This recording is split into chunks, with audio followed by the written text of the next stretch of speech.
Hi, my name is Dominic Slade, and I am a colorectal and general surgeon in Manchester in the UK. And I've just called up my friend Prita. Prita, hi, nice to see you. Hi, How are you doing, Dom? I've not seen you in a little while. So A year. I'm gonna say yeah. So we met when I did such an awesome fellowship in Salford, where I wanted to learn some abdominal wall surgery. And guess what I'm doing now? I'm doing an abdominal wall surgery reconstruction at Kingsmore Hospital, which is in the East Midlands, and I'm absolutely loving it. Oh, fantastic. So it's good to have a catch up. Yeah, yeah. I heard So, you've got a so lot. yeah, no, I tell you, I had to get hold of you. I've got a just genius idea. You know what it is? Yeah, go on. Right. So was sat in the coffee room in theatre the other day. One of the plastic surgeons was chatting away and said to me, had I listened to David Tennant's I've done a podcast, and I hadn't. And basically what he does is he just talks to friends of his who are actors, obviously, and they just have this like amazing conversation. He had the first one is Stanley Tucci, incredible. Anyway, I was listening to it and I thought, we could do that for surgeons. Because it's like we know loads of people, and I know loads of people around the world as well, and that would be like a really different way of talking about surgery that I think would be really interesting. This sounds great. Have you got a few people in mind and some topics and things, or because So there's I'll let things you happening. into a secret, Preeta. Oh, okay, go on. I've already got you involved, even though you didn't know, and I've already asked Mike Rosen he was at Cleveland. He just moved to Northwestern Chicago, and he was delighted. So I thought what we do is we'd make him our first podcast. I mean, do you know anything about him? Have you bumped into Mike? So I've not met Mike as yet, but I've certainly heard talks. And there's I mean, it'd be an absolute privilege to hear from him. So he's done loads of things. So I know he's really interested in patient outcomes. And he seems to be a driver for patient outcomes, not just the things that we like as surgeons in terms of seeing a nice repair, but what actually patients think and what patients want in terms of quality of life. He's done lots. He's set up what else has he done? this collaborative. I'll be honest, I need to know a bit more about it because, it's a bit like NSQuip, sort of like big data. And it's sort of impressive in terms of huge numbers, but there's got to be, there's got to be some drawbacks in terms of like the kind of information that comes out with it. And of course, it's big data on American patients. So it'd be interesting to find out from him what he thinks about how that relates to, like our patients in the UK or somewhere in Europe. And he's worked in quite a few places, Dom. I think has he not been at the Carolinas Institute, and he's been in Cleveland Clinic as well. Yeah, do you know who's resident he was? He did a fellowship there. You know who he did it with? Who's Todd Hannaford. Oh right, fantastic. So yeah, he was one of Todd's unguided missiles, one of his trainees, and then he went to Case. Then he moved across the road to Cleveland, and now he's just gone to Chicago. So he's had quite travelled around a fair bit. Yeah, I'll tell you something else I want to speak to him about. Yeah, and that is that trial that he did involving synthetic mesh in infected wounds. I mean, to this day, I don't know how he ever got that off the ground. Have you seen it? He published it in JAMA a couple of years ago. Yeah, so I've seen some of the, and he's done quite a lot of studies on looking at the infected wounds and management, hasn't he? Yeah, honestly, it's genius. But I don't know how on earth he got that off the ground. But I want to know. I think that's one of the things we've got to talk to him about. We've got to find out. And I'll tell you something else. I don't think it's just us. I mean, there must be other people who want to ask him some questions. So why don't we, rather than just go straight ahead with the podcast, why don't we advertise for people to submit their questions, and then you and I can put them to him. It will help as well if we run out of material. Yeah, that sounds like a good plan. I can disseminate that, but it'll be really good if we can get some of our members from our other societies as well, British Hernia Society, to see if we can got questions for him. Okay. Disseminate that out. Yeah. Okay. And guess what? I got a great name for it. Go on then. Surgeons Unscrubbed. It's like unplugged. Like, you know how Nirvana, when they did the Unplugged album, it was a whole lot better. Yeah. So instead of that, we're going to do Unscrubbed, and same sort of idea, like probably better than all the other podcasts that have been done with Mike previously. But that's my hope. I'm looking forward to this. I'm quite excited. So Good. that's fine. So we've got Michael Rosen down for the first one then. Okay, yeah. So yeah, I thought of a few other people. Okay. I was going to say, can I suggest? Okay, yeah, sorry, yeah. Well, a part of the fellowship, I went to Madrid, and we got to meet Prof. Miguel Garcia Urena, and I got to meet Javier Lopez Monclús, and that was phenomenal. So speaking to those guys, right, and I felt slightly cheated because it wasn't long enough. So I'd love to speak to them again.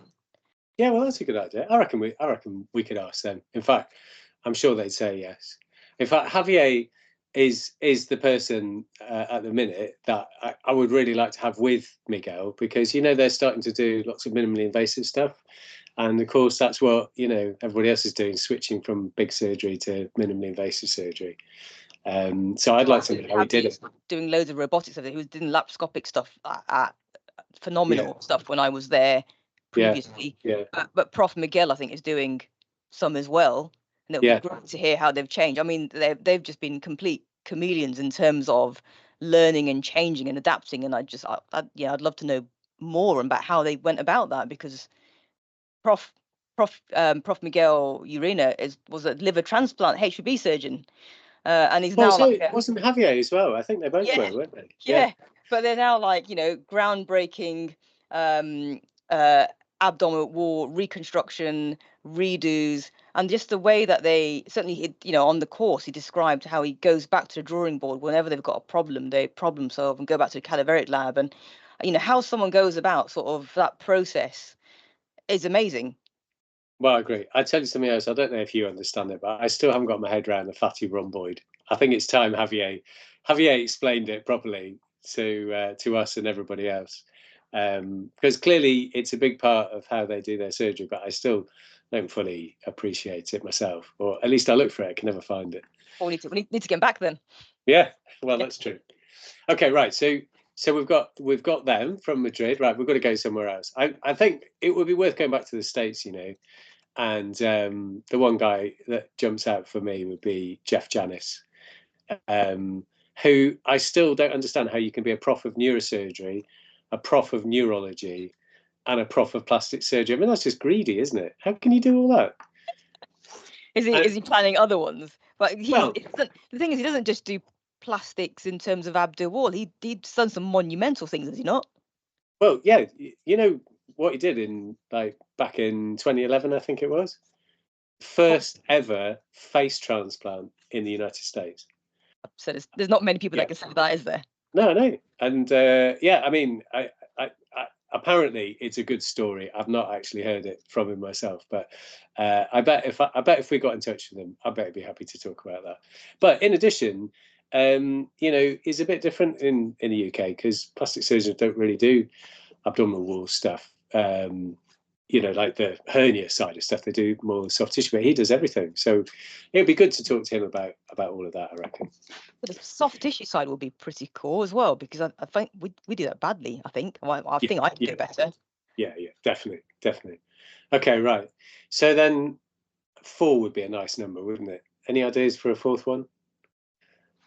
So I'm still a little bit. I think I could be a bit better clued up on things like registries, which I think. You mean like hernia registry? Yeah. So I'm only my first year, but what I think the bit that I sometimes struggle with is, I'll do operations, I'll look at patient outcomes, but for me to sort of grow as a surgeon, it would be quite useful to look, what do I do with the data I'm collecting, and actually how does it work in the bigger picture? And I think it'd be quite useful to find out a bit more information on that.